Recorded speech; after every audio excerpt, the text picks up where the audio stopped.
My name is Mark, and I'm just a regular guy. I work in it, love to barbecue on weekends, and for the past 8 years, I thought I had it all. My wife, Chloe, was the center of my universe. We met in college, and from the moment I saw her, I was done for. Her smile could light up a room, and her laughter was my favorite sound. We built a life together, brick by brick, filled with inside jokes, shared dreams, and what I believed was an unbreakable bond. We had our home, our dog Buster, and plans for the future that always started with when we're old and gray. To me, our love story was a fairy tale. But fairy tales, I've learned, can have a dark twist you never see coming. It all started subtly, little changes that, on their own, meant nothing. Chloe started working late more often. She was a graphic designer at a booming startup, so I chalked it up to ambition. I was proud of her. Then came the new phone habits.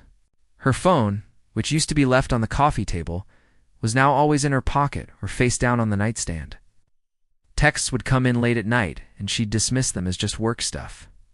I'd ask about her day, and her answers became vague, filled with names of colleagues I'd never met. A little voice in the back of my head whispered that something was off, but I silenced it. Trust, I told myself, is the foundation of a marriage. I trusted Chloe with my life. Doubting her felt like a betrayal. One Friday evening, I decided to surprise her. She was supposedly pulling another all-nighter at the office for a big project deadline. I cooked her favorite meal, a creamy carbonara, packed it up while it was still warm, and drove downtown. I remember feeling so excited, imagining the look on her face when I walked in, her personal food delivery hero. But when I got to her office building, the floor her company was on was dark, completely empty. The security guard confirmed that everyone had left hours ago. A cold dread washed over me. I called her phone. It went straight to voicemail. Hey babe, just at the office, drowning in work. I'll be home super late, don't wait up. Love you. The voicemail was time-stamped an hour ago. She wasn't at the office. She had lied. The drive home was a blur. My mind was racing, trying to piece together an explanation that made sense, an explanation that didn't shatter my world. Maybe she went for a drink with her team to distress, or maybe she went to a different office branch. But why lie about it? When I got home, the house was quiet. I sat on the couch in the dark, the container of cold pasta on my lap, and waited. Each tick of the clock felt like a hammer blow to my chest. Around 2 a.m., I heard her key in the lock. She walked in looking tired but flushed, a strange mix of guilt and excitement in her eyes that I'd never seen before. She jumped when she saw me sitting there. Mark, you scared me. What are you doing up? Her voice was a little too high, a little too cheerful. I went to your office, I said, my own voice flat and empty.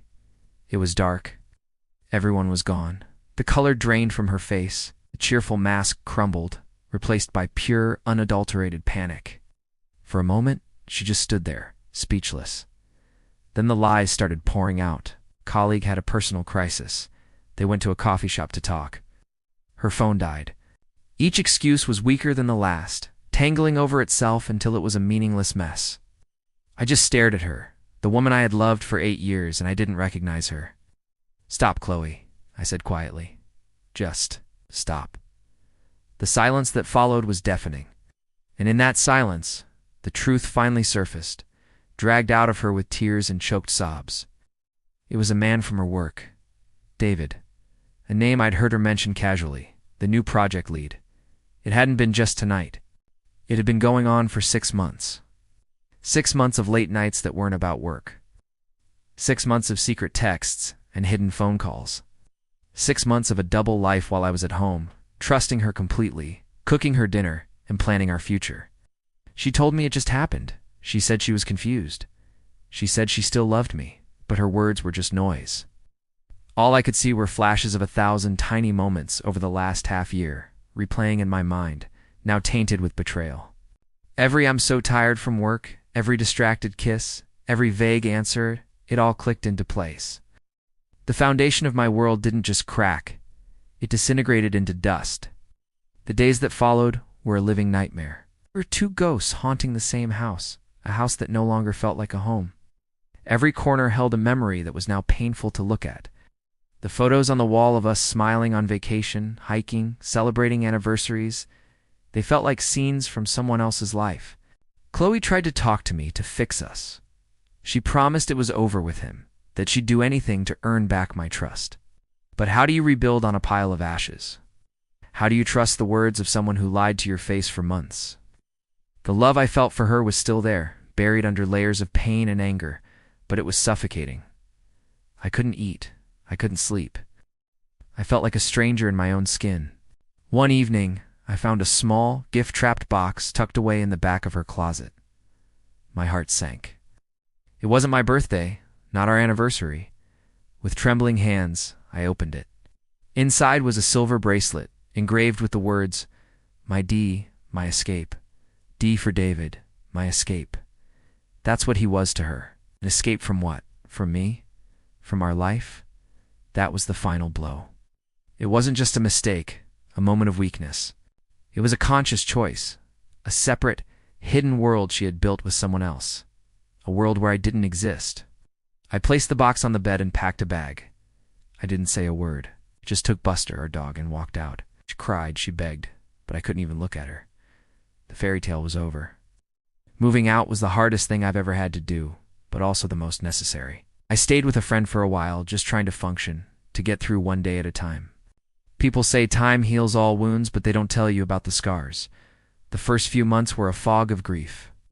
I had lost my wife, my best friend, and my future all in one night.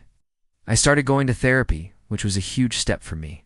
Talking about it, letting the anger and sadness out in a safe space, it slowly started to help. I learned that her betrayal wasn't a reflection of my worth. It was about her own choices, her own issues. It wasn't my fault. Saying that out loud for the first time was like taking my first breath after nearly drowning. It's been a year now. The divorce is final. I have my own apartment, and Buster seems to like it here. I've started rediscovering myself, the Mark that existed before he was part of Mark and Chloe. I've reconnected with old friends. It's taken up hiking again, and I'm even learning to play the guitar, something I've always wanted to do. There are still bad days, days when a song or a memory catches me off guard and the pain feels fresh. But they're getting fewer and farther between. I've learned that forgiveness isn't about letting her off the hook.